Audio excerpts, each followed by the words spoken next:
What's up, guys? Today I want to talk about something that kind of been on my mind this weekend. It's communication. I was talking with Jennifer the other day, and I feel like something that's very important in my marriage is communication. But I'm going to go a step farther in that. I do not have relationships with people of the opposite sex. I do not communicate with people of the opposite sex. Now, don't get me wrong, I work, I'm in the world, I don't just completely, but I don't have in-depth conversation. Everything's pretty much generic. Hey, how you doing? Do my job, get my job over with, and that's a wrap. I'm talking about in-depth communication.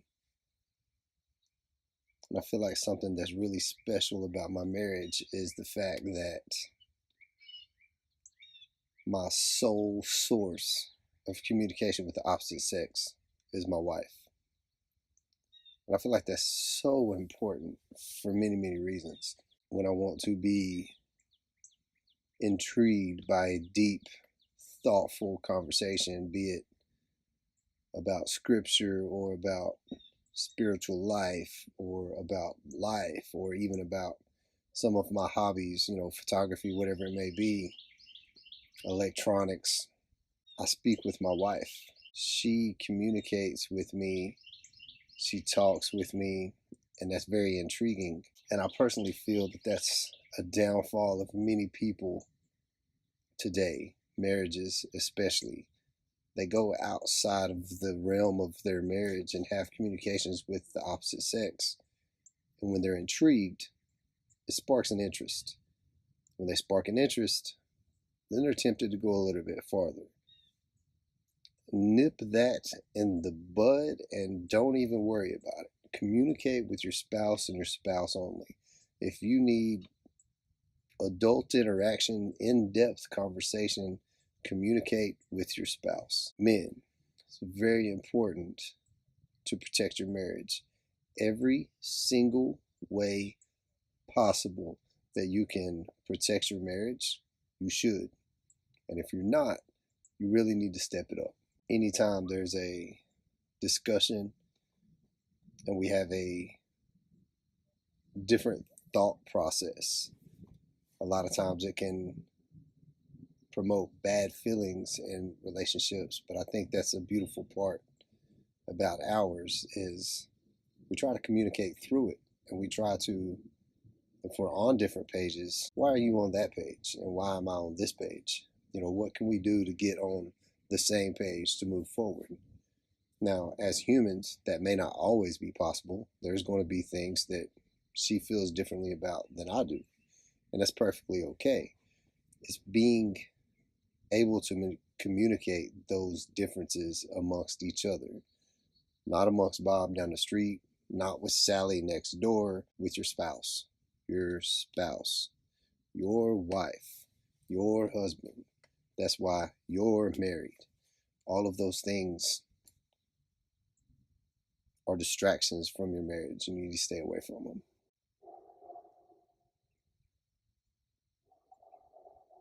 There's a dog barking loudly down the street.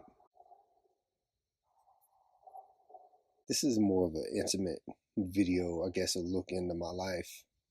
I'm talking about deep conversations. When it comes time to do the bills, we sit down, we talk. What's the best route? What's the best option? Do we really need to be doing it this way? Why can't we try this way? It's a communication process.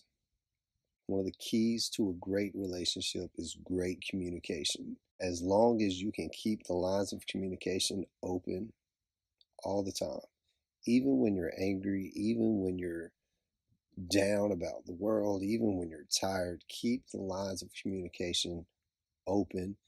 It will build a better relationship in itself. You and your spouse will start to pull closer together.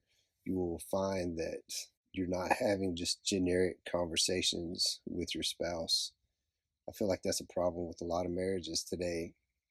The man goes out and works, and he's tired, and he's been slaying dragons, so to speak, all day long fighting a battle. He comes home, he eats, speaks to his wife. Hey, how are you? How was your day? How's the kids? I'm going to bed. And that's the end of it. Get home, kiss your wife. How was your day? That's it. There's no real deep conversations in life. Everybody is going on their own path, but they're remaining married. And eventually they're not married. The beautiful parts about a marriage is cleaving to each other, becoming one. And if you don't communicate properly, I don't see how that full conversion to one is possible. We had a late night last night. We went and volunteered our time at the theater. We were tired. I worked all day. We probably got home somewhere between 11:30 and 12, somewhere in there. But I can remember talking and communicating, and it wasn't just generic things, it was in depth things about life and our walk with God and things that we can do to be better individuals and better marriages. And then this morning, woke up and we probably laid in bed for about an hour talking about some deep topics, some deep spiritual things that had been on our hearts. And then we both got ready to leave. And then we came together again and we watched a segment of a sermon that sparked even more thought and even more conversation. And for me, every time this happens, I feel like I'm getting closer and closer to my wife. And I am close to my wife. I never thought I could get closer, but every time we have these conversations, it's closer and closer. I feel like it's a beautiful thing. That's really all I can say. That's really it. I just wanted to give y'all that little bit of my life, my marriage. Communication, it's key. It builds relationships, it builds individuality, it keeps you intrigued in your spouse, it keeps you connected to your spouse, it keeps you on the same page to let you know that everybody is on the same path. So communicate, sit down, write each other a note if you have to, just whatever it is, start communicating bigger things to your spouse. But I hope y'all are having a wonderful Monday. God bless y'all.